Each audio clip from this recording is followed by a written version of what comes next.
So let me talk you through real quick what I've done and why I've done it. I've built a double lean-to. I've used two 6x8 tarps, but one tarp I have laid horizontal, so it's 8 feet that way, 6 feet this way.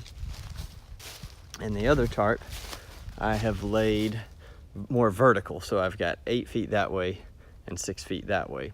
What I've done with the double lean-to is I have overlapped the roofs so that they are connecting here on this tree and over on the opposite side there on the other tree.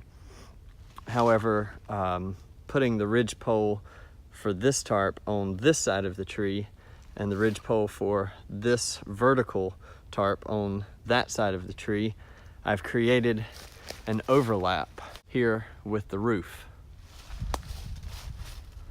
My thinking is that I would sleep underneath this side here, the part that is 8 feet wide, and then possibly use this space that is much more vertical to create a small fire inside of the lean-to. The reason for doing the overlapping roof is so that rain would not enter the lean-to, and then secondly, so that smoke from the fire, which would be inside of the lean-to, could escape to the outside and not smoke me out inside of the lean-to. I've gotten it set up now, and I think the only thing left to do just to test my ideas out is to make a small fire in there.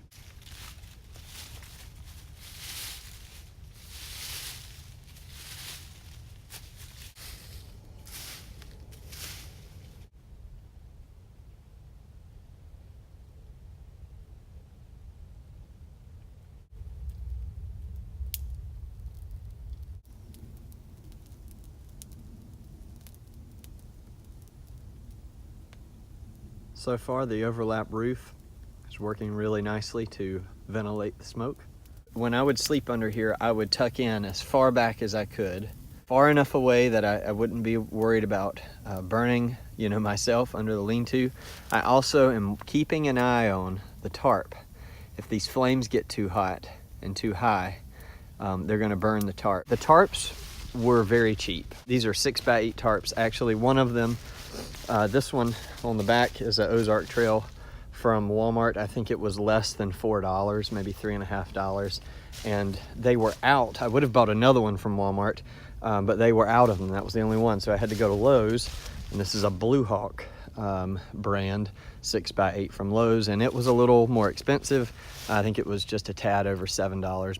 So, you know, if these tarps burn here on the test and this thing melts, then I'm not gonna lose any sleep over it. I won't be out a lot of money. I'll tell you what, I'm gonna go kind of just touch it here on the back end.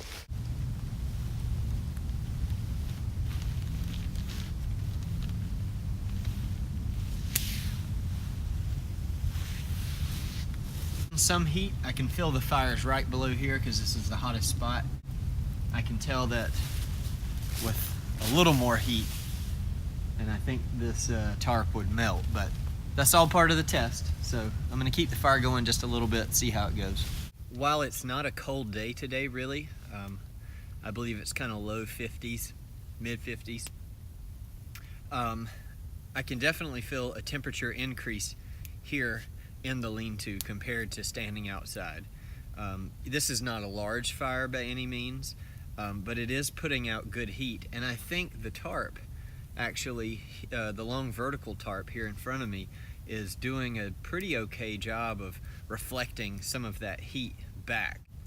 I don't think that I would want to have a huge fire in here, and in fact, it might be worth digging a small fire pit just to get a little lower elevation. You want to make sure you have good oxygen flow to your fire, but I think just to get it a little lower, I would maybe dig a little trough, and you could add rocks or not. That really doesn't matter. But yeah, I would feel pretty comfortable sleeping here next to this fire. Also, I think if I was doing some really cold weather camping, I think what I would do is to take some old logs, dead limbs and things, and maybe line them up here to create a type of wall. I have a few logs actually. I may go and do that just to see what it looks like.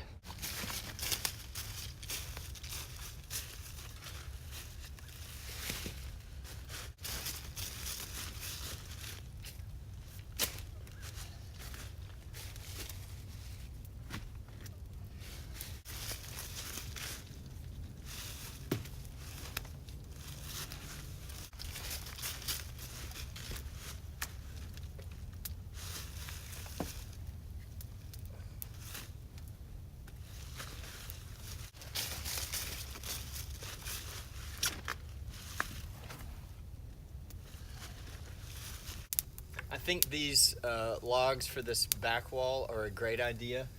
I didn't really have time to, they kind of toppled over. I've got a few here piled up. If I was doing that, I would need to stake into the ground on either side of the wall, kind of like making a reflector wall for a fire. I would need to stake that off so that it didn't roll and tumble and fall. But I don't know that you'd have to go all the way up, but I think maybe up to when you were squatting, maybe head height might be nice.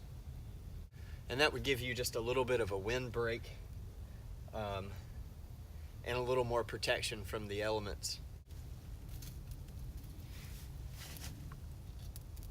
So this is probably the last of the little twigs and things that I'll add to the fire. I'm not going to stay out much longer today, so I'm getting ready to douse this fire and take my tarps, cut my bank line off of the ridge poles, and kind of tidy up a little bit to leave no trace, and then start to head home. Overall, this has been kind of fun to build, and I've learned a good bit. Of course, you know how it goes. You plan things in your head, and everything seems perfect in your brain, and then you get out here and you start looking at how things actually work, and things do change. But for the most part, this thing's kind of turned out how I thought it would. So yeah, be on the lookout. I think in the not too distant future, maybe on the next cold night when I have free, I may be out here, maybe at this very spot, doing an overnighter in the double overlapping lean-to.